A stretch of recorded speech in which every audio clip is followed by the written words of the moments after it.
Right click on the desktop and look for new folder.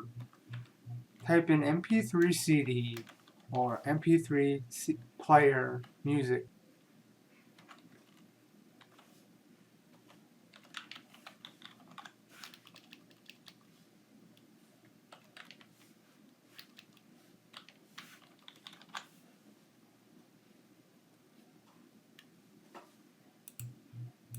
Right click on the folder you just created and create a subfolder of any type of CD you want for your current setup.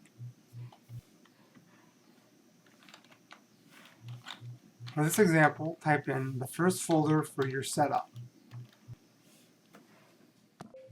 For this example, type in first CD.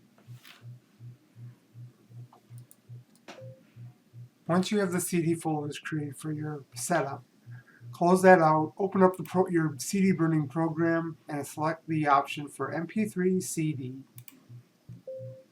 You can also make MP3 or normal CD disc, or even a CD music disc.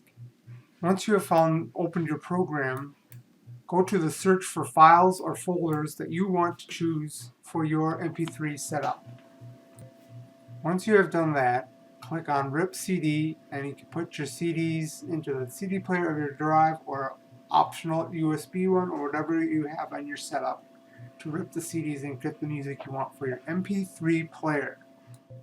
Once you have your files ready, click and find the folder you need to put your new MP3 CD or have it set up for your MP3 player program, and let's search for your current folder in the music folder, and then find the music files and burn to CD or burn to a MP3 player.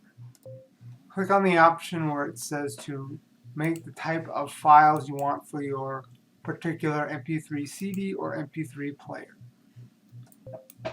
That's all there is to it for making an MP3 CD or MP3 files for your MP3 player. Thank you for watching.